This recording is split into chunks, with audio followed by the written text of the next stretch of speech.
Welcome to IOU Some Money Education. Today we have Hannah Hart back on the podcast. You may have known her as Hannah Koumakis. She's recently got married, which is very exciting.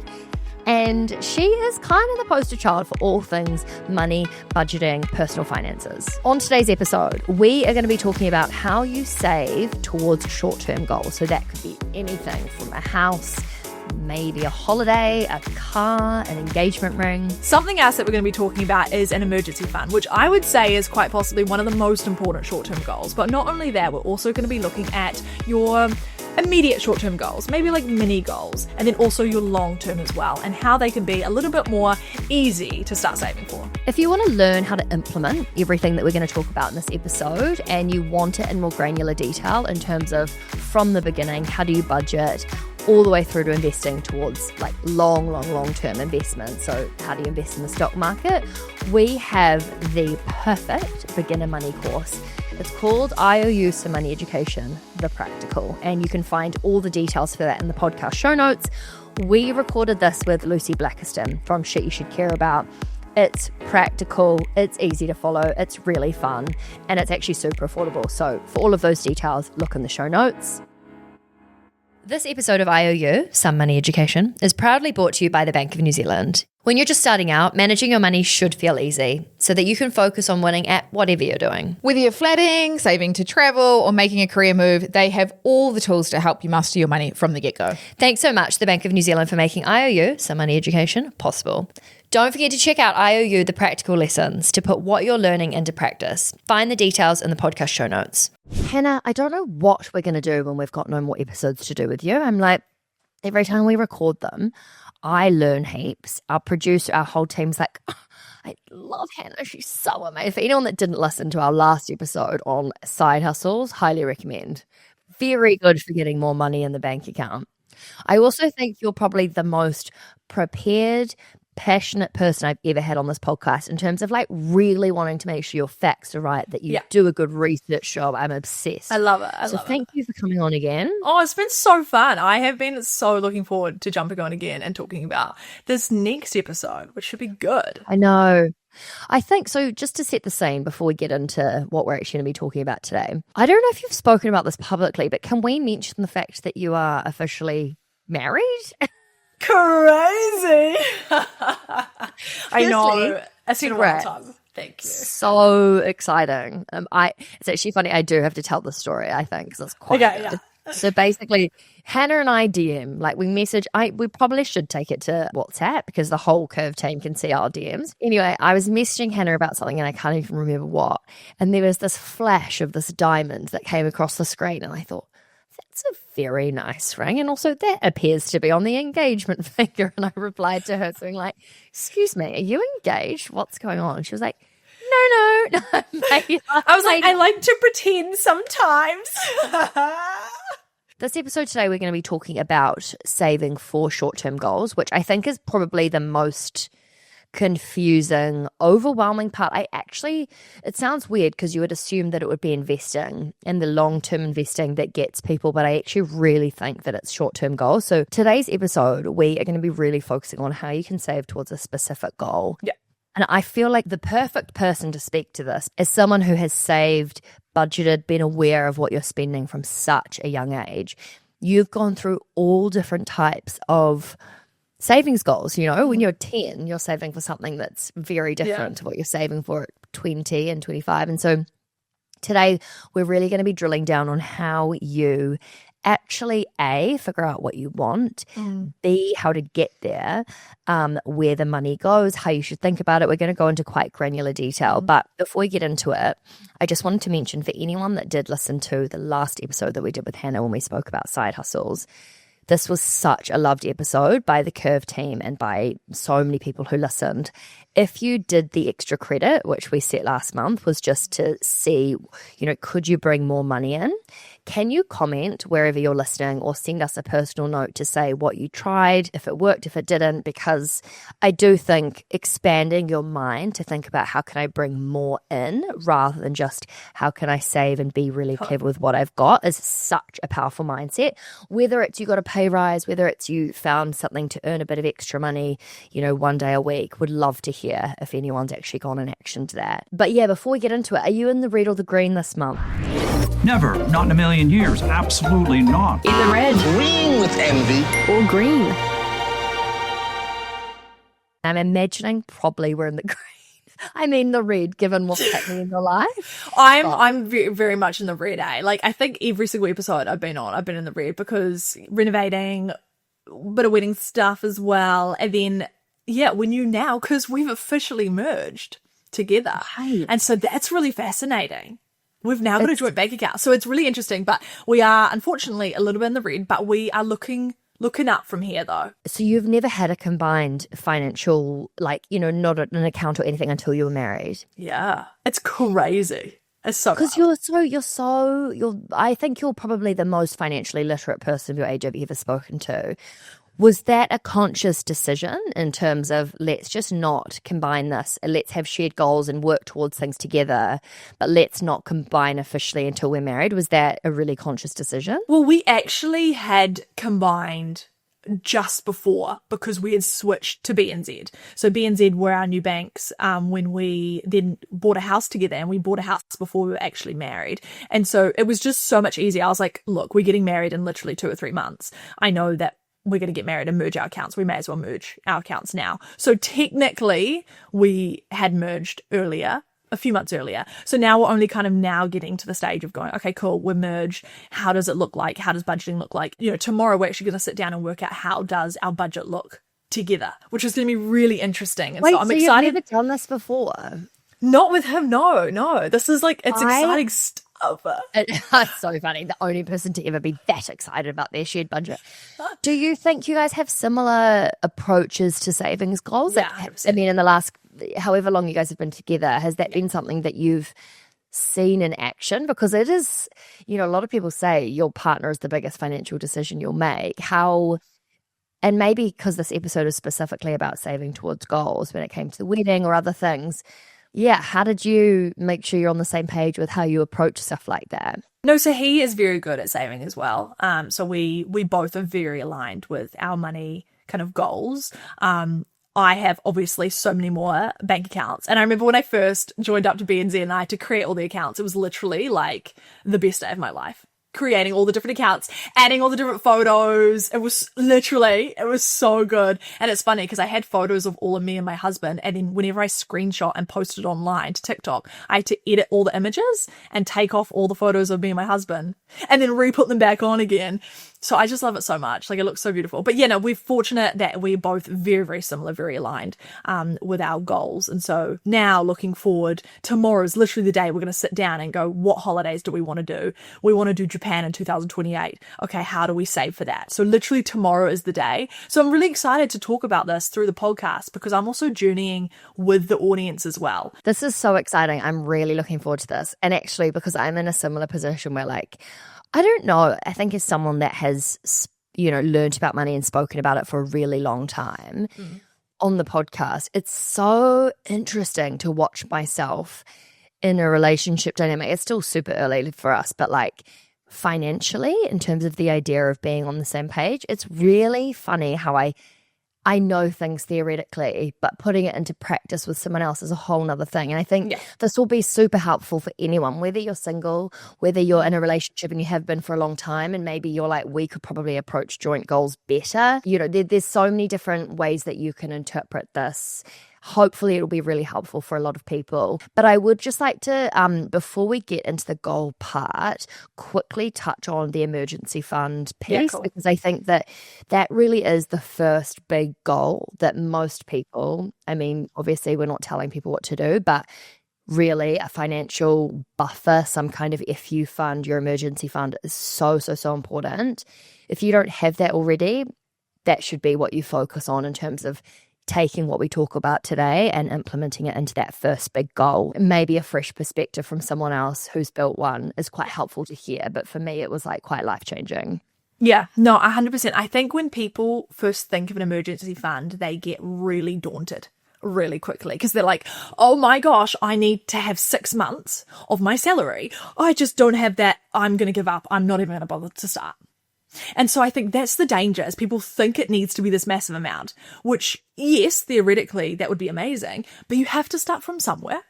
And I think that big figure scares a lot of people. And I did talk to my audience, and I did ask them also, like, what do they think of emergency funds? How much do they have in there? And it was really fascinating hearing from a vast, group of people of what they actually think you should have in your emergency fund. But I think the biggest misconception is needing to have a massive number in there.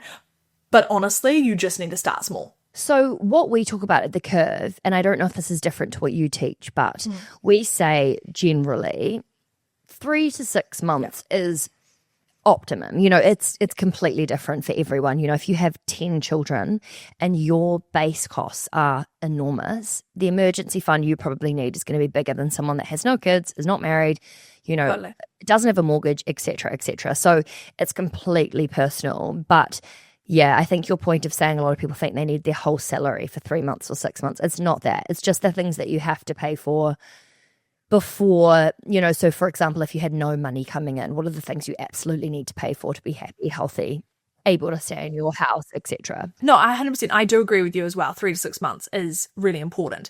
But I think what I was meaning before is that people seem to think they need this big amount and they don't know how to get there.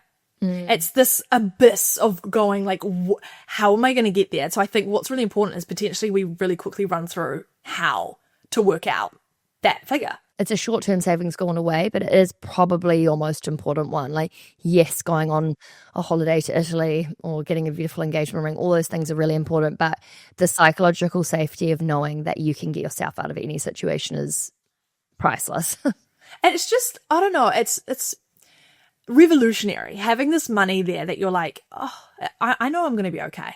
You know? And it's okay. It's like, yeah, if you go through something that you're like, oh, I did not budget for that, but that's okay, I've got an emergency fund. So I think what people do is they think of this massive number, they get daunted, they don't start. So instead of doing that, let's kind of reverse it and let's start with a small number and let's start going backwards. What we do need to do is really work out the 3 to 6 months. And it is really up to you personally if you want to choose 3 months, 4 months, 5 months, 6 months. But that range, 3 to 6, is a really good kind of buffer to start with. But what you need to do is you need to work backwards. So you first of all need to work out and think about your rent, all your mortgage, your groceries, your utilities, insurance, transport, debt repayments, any other bills that you can think of, that if you were to lose your income, you can still cover that for 3 to 6 months. Would you also agree? Yeah, that's exactly what we do. It's basically, what are the necessities? And for some people, it's actually exercising and paying for the gym.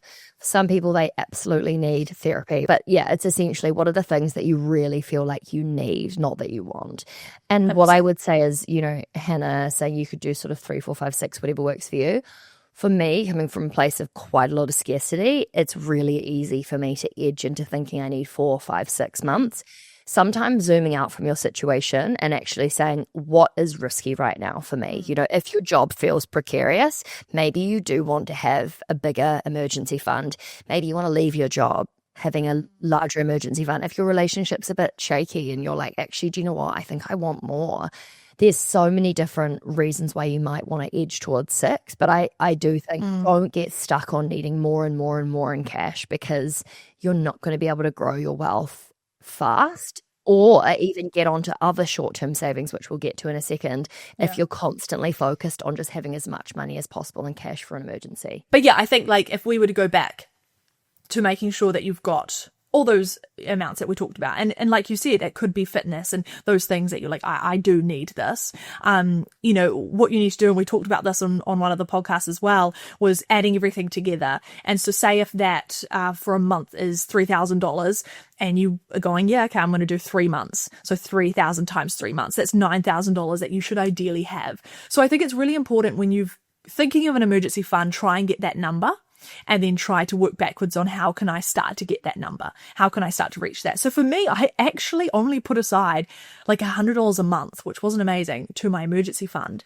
And so I think it doesn't need to be this crazily daunting amount. It just needs to be something that can be manageable as well. Essentially, what I've just run you guys through is basically what I'm going to do tomorrow, and sit down and go, cool, this is the figure I need. And then I'm going to divide that and go, actually, how much is a reasonable amount to put aside every month? It can literally be, I know a few of my community members said to me, I don't have any spare money to put aside. And I think you don't need to put aside $1,000 a month. You don't need to put aside even $100 a month. Just start something, and it will accumulate. Do you think that you will have your own separate emergency fund as well as your joint one with your husband? I don't think we will, no. I think the only two separate accounts we have is our like fun accounts that we've decided on. And so it's like you get a little bit of money that you can do whatever you want with. It's a little bit of fun. We've still got access to each other's. But yeah, those are the only two accounts that we will have separate. You can take this with a grain of salt.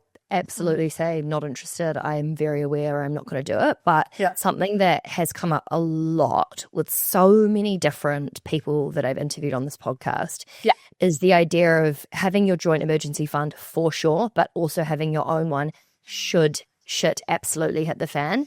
Yeah. Obviously, you just got married. Obviously, you're really happy. Obviously, things are great. I don't know if you've read that book, Strangers by Belle Burton. No. You should definitely read it. It's kind of shook me a little bit. But basically, she was married and it really one day just turned to absolute shit. And I know that we don't want to be going into relationships or marriage with that mindset. I think that that's not the plan, but it's more just things happen. And I think if you don't have money that you can access by yourself, should you need to get somewhere, whatever, it's just interesting. I remember speaking to Frances Cook, who I know you've been on her podcast too, and they've been together since they were like so young, and they have their own separate emergency funds. And I was like, that's so interesting to me, because often I see all the people we've interviewed have emergency funds that are separate when they've been together later in life. They still have their own, a lot of them have joint finances in lots of other ways, but I just thought it was interesting to share. Like, if at some stage, maybe in the next few years, you're like, do you know what, actually, maybe I will build my own one up just so that I have that. It's just interesting, because you're like, you don't go into marriage or relationships thinking that's going to happen, but often when something does go awry, like all of your accounts are frozen. So do people have that in their, like a different bank account with their own name? Yeah. Oh, wow. Yeah. So people in like very happy relationships, not ones that they're like, trying to, siphon money off in a secret way. Like, they're really open about the fact that they both have their own money should they need it. And I just thought that's really, really interesting, and it makes a lot of sense. So I don't know, maybe something you want to think about at a later date. Yeah. Okay, so now we've moved on from the emergency fund. Yeah. Let's chat about short-term goals. So I think the timeline piece is probably what trips a lot of people up. How long do you need to get there? How much do you need? And therefore, how do you work backwards in terms of figuring out what you should be putting in? Ideally, having that target and breaking it down, for me, reduces overwhelm. I think, to your point on emergency funds, sometimes if you think about, okay, we'd love to go on a holiday, or I'd love to go on a holiday, I think I need 10,000 to go and have a, 6-week travel, or whatever it looks like for you. That is a huge number when you look at it in one sort of lump, but when you break it down, it's a lot less scary. But I think, what I'd love to talk about is like real examples. Perhaps it's things that you and your husband, we're going to go husband. So I'd love to give some tangible examples. Perhaps let's just talk about, and maybe you could give your own definition of how you think about short-term savings outside of your emergency fund, outside of things like your KiwiSaver or long-term investments, outside of your budget. Like, what is this for you? What is a short-term savings goal? In terms of savings, I feel like travel is something everyone can relate to. Everyone wants to go on holidays. Everyone wants to be able to travel. And so what I would do is that I would actually work out a budget, like quite an accurate budget, and go, great, it's going to cost me $10,000 to go and travel. I think my last Europe trip was just something astronomical. But working out how much it's going to cost, say 10,000, and actually dividing it, going, okay, I've got 15 months, dividing that by 15 months and working out, okay, how much should I be putting aside in order to make this trip worth it, and to actually end up going ahead with it. So it's really important to plan ahead. Hence why me and my husband are talking about Japan 2028, because we're like, great, we have a good amount of time to save for this, and making it a much easier goal to save for, rather than, oh my gosh, I have to put aside $2,000 a month. It's going, okay, I only need to put aside a few hundred. Funny you bring up the date, like 2028, because when you said that earlier, I thought, oh my God, that's ages away. But it's a really good example of it then makes a goal not that overwhelming because you're spreading out the amount that you need. Yeah. But what about for people who are listening who haven't planned very far in advance? Now all of a sudden they're realizing, shit, I do want to go on holiday before 2.5 years' time. Do you recommend or do you talk about focusing on what it is that you want and the amount and then working backwards? Or do you think the timeline is more important? Because, let's say, for example, someone does want to go on a trip and they ideally want to go within a 2-year period because it's just so far to wait for a holiday. Let's just say this is their mindset because it would be mine. Let's say then the ideal holiday would be spending 10. But then when they work backwards in terms of that date, they realize they have to put way too much in to get there to that goal. Say it's 500. Would you adjust the total in terms of what it is that you're going for, or would you extend your timeline? I feel like it's a little bit of both. But I would say if you can't hit it, it's reality. You can't hit it. Like you can't go into a store and want to buy a Ferrari today. It's like you don't have enough money. So it's going, okay, I'm just going to adjust my expectations and maybe a Mazda is in my budget. Or, going, actually, no, I do want a Ferrari, but let's just wait a few more years. So I think it is very much a mix of going, what is the most important to you? If you say to me, I want to do a world cruise, I can't really adjust that because it's set. So, okay, I will need to extend that. But if you're like, no, I'm just going to go on a cruise, let's do a 3-night. Let's do something a little bit more on a budget cruise line rather than the one that I want to go on. So I think it really comes down to what do you truly want for yourself? And then I guess how much are you wanting it and can you wait? Okay, so let's just say then, because I think this is a really important point, is that you actually, unless you have a lot of money, you have to adjust your expectations or your timeline or your, there's going to be a bit of ebb and flow with what you want, when you can do it, and if it's the total amount that you're talking about. So let's use this travel example of 10,000. If someone has, say, 300 a month that they can put towards whether it be future investing money, so in the stock market, things that they, for future you, which hopefully everyone listening is thinking in that way, because really you don't want to be using 100% of your surplus money after your budget on just short-term stuff. Otherwise, you're constantly only working towards these short-term goals and you'll have to work forever, because the point of long-term investments is that if you invest, it then means there's a point in time you don't need to be working to have money coming in. How would you then look at that surplus? Say it's 300. Say you have a goal of 10,000 that you need to get to be able to do your European holiday. How do you think about how much goes towards those short-term goals or that short-term goal versus then also your future investments? Oh, I always err on the side of putting more aside to my long-term. But, like for example, I pulled up just before this podcast just to hear or just to read over what are my percentage splits of my old income. This is important. It's old because it is something before I got married. And it's quite interesting seeing that out of my savings, I actually have 15% going towards long term, whereas my holiday is only 4.2%. My short term is 4.5%.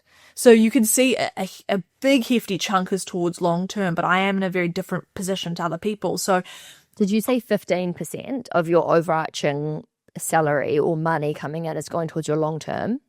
Yes. Okay, that's so interesting. And then you said 4% is going towards short-term goals-ish. Yeah, so total of 19% is going towards my short-term, long-term saving. Then I've also got holiday on top of that, emergency on top of that, insurance on top of that, and then another short-term goal, which is a piano that I'm wanting on top of that. Your holiday is actually separate to that as well. It is separate to that. So I think all up, if I was to calculate how much I am saving, you're looking around about 35%. Oh, that's amazing. About up to 30%. And so just to clarify, when you're talking about savings, you mean the money that's not going towards the spending money, whether it's the things that you need or want, it's your short-term goals, your long-term goals, it's anything that's going towards something, like holidays or investing or say a wedding or all those things. It's around 30%. That's so amazing. So essentially what we're saying is the money you have left over, your surplus, the rule of thumb is 20%. But the reality is, if you can do more, for sure go for it. Like Hannah's doing 30%. Of that, you only have a certain amount. So if you are constantly putting that 300 every single month, i.e. your 20% surplus or whatever it is for you, towards your short-term goals, you're never investing. That's what the biggest thing to remember here is, that you could probably spend all of your surplus for the entirety of your life on short-term goals. But it's really not ideal to be doing that. And so you kind of have to like have a conversation with yourself and be like, how much am I willing to put towards short term? And maybe it ebbs and flows. If you have a holiday that you want to go on in 6 months, maybe you do prioritize 100% of it towards that for 6 months so you can get there. And then you go, it's different for everyone. I think this is one of the hardest parts of it, if I'm being honest, because I feel like if I look at what I could do with my surplus, if I was splitting it between long-term and short-term, it's like 5 years before I can do any of the short-term goals, which sucks. I know. No, it is really specific to each individual person. And I think if you have a general rule of, say, start with 50, 30, 20 for your budgeting rule, and then you work out, okay, from there, how much is important for me to set aside. But it literally comes down to work backwards on every single goal. If you want to buy a house, work backwards. Does that mean you can afford a holiday? No, you can't do both. So then if you go, oh no, I need to get to $500,000 by X amount of time, which means I have to do, you've only got so much income. Hence why I go back to the previous episode and listen to our side hustles, because if you're capped, you literally can't do both. You can't save for that mortgage at the same time to hit it at one, in 5 years' time, as well as a really big holiday. Sometimes things do need to shift and move, or you increase your income as well. So it's really working backwards on every single goal, working it out and going, exactly how much do I need to set aside? And then actually, do I have enough money coming in? Cool, I do. Then great, I can do both. But you really need to just work backwards. That's like the only thing you can do, because it is really goal specific. We can't give this is the amount that you need to set aside every single month for a holiday. You need to work out, what do you want? What specific holiday and goal do you want? And work backwards. Okay, so let's then just pause and say, right, if a short-term goal is anything less than 5 years, because that's what we say when it comes to long-term investing, anything that you don't need for 5 years ideally should go in long-term investments like the stock market or property or other things. So if you were then looking at the next 5 years of your life, maybe a really good exercise would be to write down what are all of those things that you would like within a 5-year timeline. So is it an engagement ring? Is it a wedding? Is it a holiday? What are they? Is it a new wardrobe? Like whatever, it doesn't matter.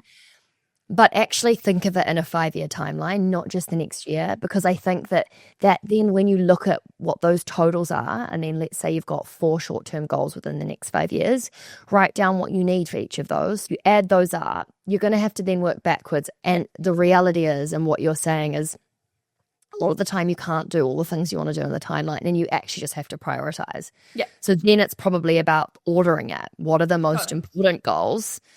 1 to 5, and if you're looking at that and thinking, if I have to do all these things, it means I sacrifice long-term investing to hit all these goals, you probably should pull out some of those short-term goals, because otherwise you're going to constantly be in this loop of saving for things within a 5-year period, not investing in the stock market, not growing your money as fast as you could. Okay, let's talk about your goals. Have you saved for a big goal and not priced it properly? What did you learn from that? The renovation. Really? That was something I just literally, it's tripled. It's gone from like literally 100K up to about 300 and more. I can't even begin to talk about it. It's a lot more. So I think that is quite possibly it's the icing on top. It's like, okay, yeah, that there wins for how the most overblown budget I could have ever, think of. What did you learn from that in terms of what you did do to plan for that and what you probably could have done better? I didn't plan enough. I didn't do research enough. I completely underestimated everything that needed to have happened. I needed to have literally gone in and looked at every single cost, and actually looked at heaps of different companies as well, and hunted around. Don't just go with the first company that comes up on Google. Actually do your research. Yeah, we've been stung. A lot's happened on the reno that I haven't actually talked about online, but it has been a very pricey, but it's been a really good lesson to learn. And so I think I do want to share some of the stuff on my accounts to hopefully try and encourage people to to be aware before they go into something like this? So when it comes to a short-term goal, could be anything, whether it's property.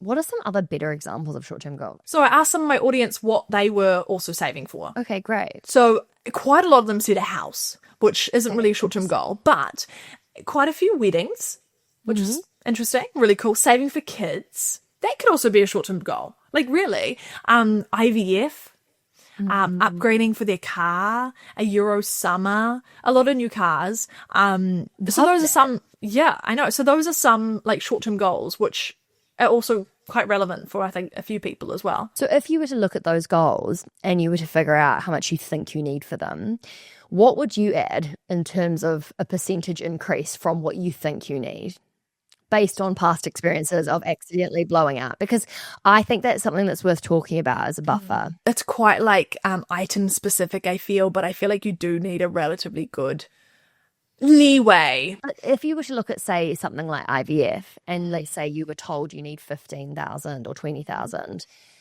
you then have to think about what if it doesn't work first time round, or set, so there, and it's car, I guess it's kind of different, right? Like there's probably a set car you're trying to get to, so there's not so much of a buffer needed, but kids, there's probably a buffer needed. Renovation, there's a buffer needed. So it basically is what you're saying. It probably depends on the type of goal with how much buffer you need. Yes, but I think just having in mind to have a buffer, and what it is like in terms of the actual percentage or the split, it really does come down to item specific. But I think, chuck on a bit of a buffer, maybe 20-50%.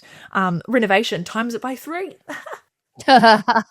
Okay, let's talk about saving for goals that perhaps people are feeling a little bit unenthused by, or they lose motivation to keep going, or I don't know. I think that if something is quite far away, I actually completely understand how people get bored, lose interest, need a bit of a dopamine hit. How do you stay focused on what that goal is? And do you have any tips or tricks for people who are maybe needing that constant kind of like, good job, you're doing well, to keep going? Most banking apps do have a goal tracker, which is so helpful, especially if you're a visual person like myself. And it's got like this bar at the top, and it's say if you're saving for Japan, which is 10K, it will basically say, look, well done, you're halfway there, you're 80% there. And it will really help you visually see how close you to achieving this goal. And so that's a really easy way to jump into your app and to also see, oh, cool, like I'm actually quite close. But there's so many other ways that you can do as well. And I think a few things that I do personally, because again, I'm a very visual person, is I love to make sure that my account doesn't just say savings. It's actually got the name of what I'm saving for. So it's got Japan, it's got a photo of Japan on it as well. Sometimes I'll change my screensaver on my phone or my laptop, and every time I go to buy something, and instead of saying, oh no, I'm not going to buy that because I have to save money, it's going, no, I'm not going to buy that because I'm saving for Japan. So it's just reminding yourself, why are you saving for that, and try and get yourself excited for the fact that you are actually saving for an item or a thing or experience that you are truly looking forward to. Yeah, and I also think it could be kind of a good tactic if it's a big goal. For example, a holiday that's not for ages. You could also say get to 3,000 and then start booking some accommodation, or get to a certain point and then start spending a bit of it towards the goal. Because I think the worst thing you could do when it comes to either short or long-term savings or investing is feel like you're depriving yourself and then getting stressed out and then going and splurging, because it's the restrictive piece can make people almost rebel and I know myself, and I'm quite similar in that way, and then I go and completely unconsciously spend on stuff that I really didn't need and kind of like slide myself back down the hill. So I think that visual representation is good, and also maybe just checking in emotionally. Are you feeling like this actually sucks and I'm not enjoying my life? And maybe you need to move the timeline and actually use more of that money to do things that in the moment bring you joy, because actually you're spending too much of that money putting it away and you're like losing the motivation. Like you do it, there is a lot of emotional connections to how you spend your money. And I think being able to check in with yourself is quite important. 100%, because we don't want to be sitting here telling you to do something that's going to make you, sad.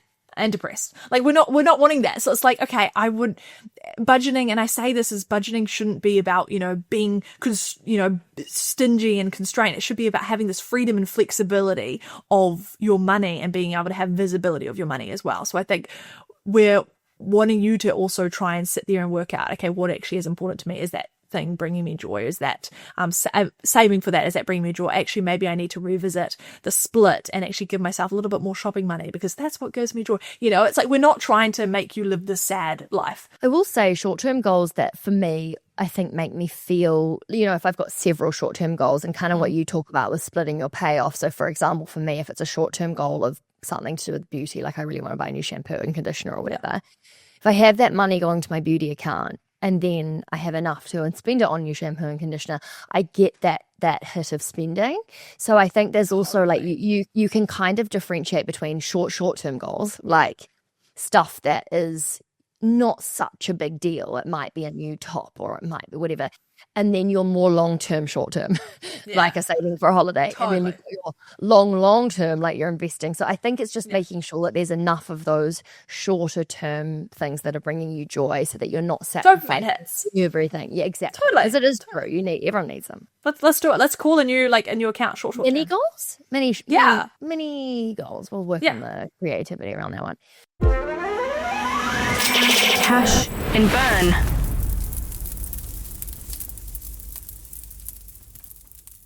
I would love to move to our cash and burn section, which is basically you've asked your community a bunch of questions. Let's walk through what questions you asked, what came in, because I don't know. I love hearing what other people are doing, saving for. I think it's just breaking the fourth wall a little bit when you're kind of, for example, you and your husband, you're going to go and do your planning and your goals and stuff. It's so nice to hear what other people are doing because it just gives you perspective.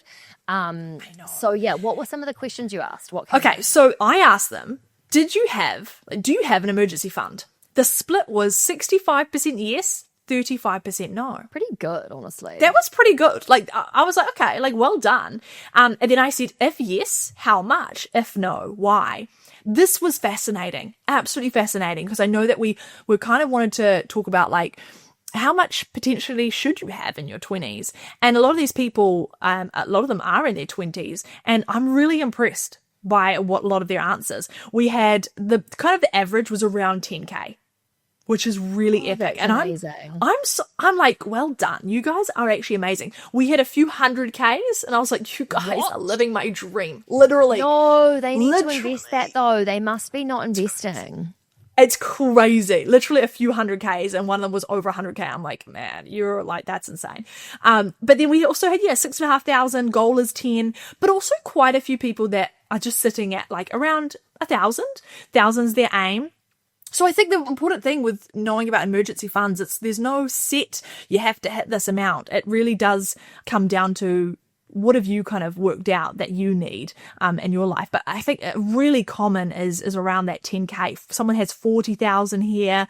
A lot of people are saying 3 months, 3 to 6 months, 3 months salary, £10,000, 4 months of my net income, so $35,000. Really interesting hearing all of this. So, and I was really surprised and I was really impressed. I also asked people, what was the most random, craziest thing you've had to dip into your savings or emergency fund for? Okay, so my house flooding. We had insurance, but we had to evacuate and buy an emergency place. Emergency house? Yeah, well, I had to buy like an emergency place to go and stay. Oh, that's an emergency. That's an emergency. For sure. 100%. Wood flying off a big truck, hitting my tires and ruining the metal frame while on a road trip. Definitely an emergency. 100% emergency. Unexpected health problems. Emergency. That's emergency. But I would say definitely get insurance to not have to use your emergency fund on that. 100%. Last minute trip to India. No, unless you have some kind of emergency, like spiritual experience that you must do, or you will not be like. No, I think that's never an emergency. That's not an emergency. 100%. Excess for insurance. I'd say that's an emergency. Yeah, because it means you've had to use your insurance. Yeah. Wisdom teeth removal. See, this is a hard one because I recently pulled money out of my emergency fund for a new night guard because I grind like a crazy person in my feet. So I spent like 600. It was a lot. It was, I think it was £300, £350.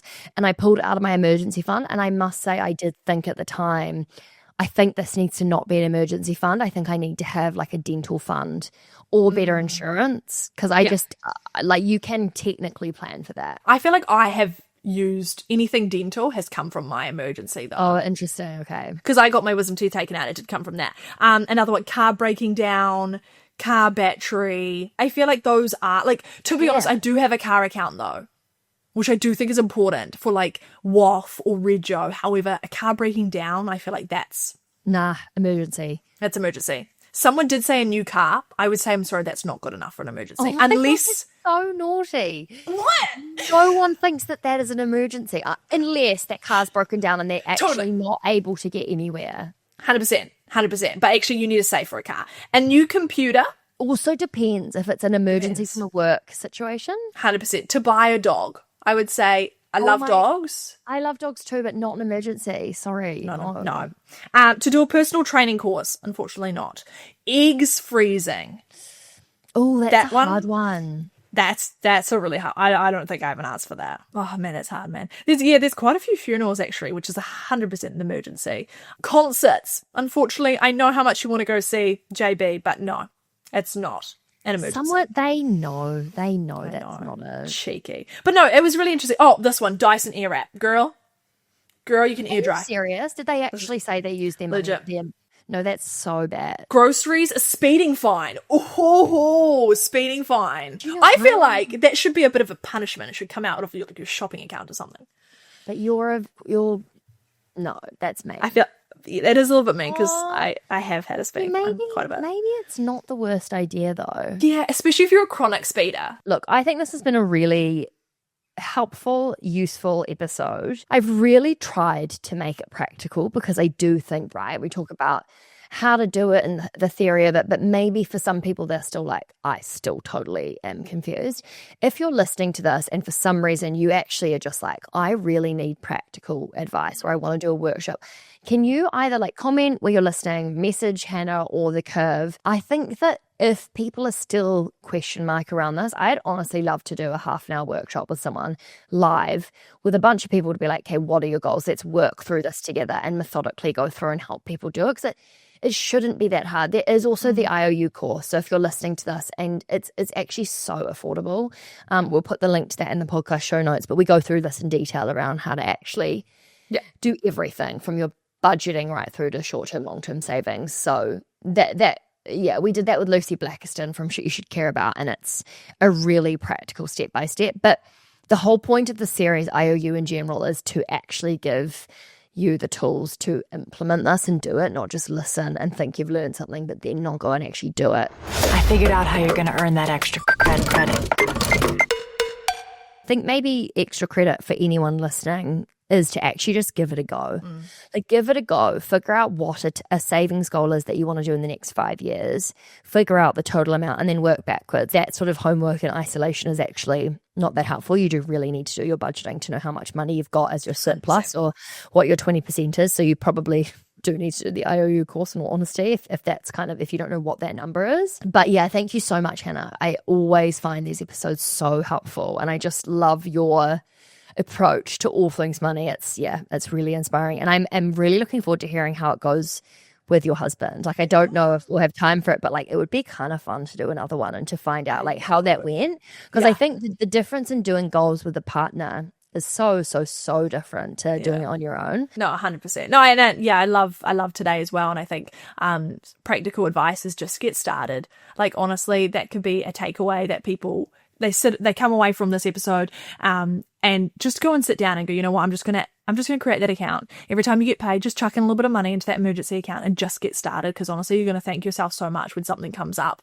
But I think also listen back to those previous episodes that we have talked about and do the course, because honestly, financial literacy is worth so much in your life. And you're going to look back in a few years' time and go, man, I wish that I just learned and invested in myself. I think investing in yourself is the most important thing, and potentially is another account that you could create, is investing in myself, because I think that's it's really, really, truly important. Financial literacy is something that is worth so much more than we could ever think about. So no, thank you so much for having me on the podcast. I hope everyone learned something. But no, I'm so honored to be here. That is it for this month's episode of the IOU Some Money Education. If you liked this episode and you would like to rate, review, perhaps share it with a friend, we would absolutely love that. Often beginner conversations about money are things that a lot of us avoid. So if you've got a friend or family member that would benefit from listening to this podcast, please send it along. Go share it, guys. And if you would like to take IOU Some Money Education, the practical, this is our 7-part installation that we did with Lucy Blackiston from Shoot You Should Care About. Find out everything you need to know about all things money, budgeting, saving, investing. Then you can find the details and the link for that in the podcast show notes. Yes. Thanks so much for joining us, Hannah. We love you. Thanks, guys. Thanks.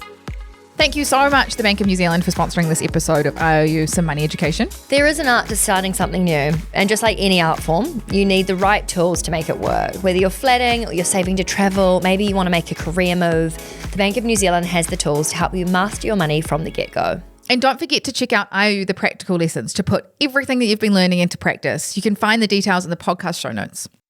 Okay, quickly, the Curve was created to empower and educate you about investing, but we are not financial advisors.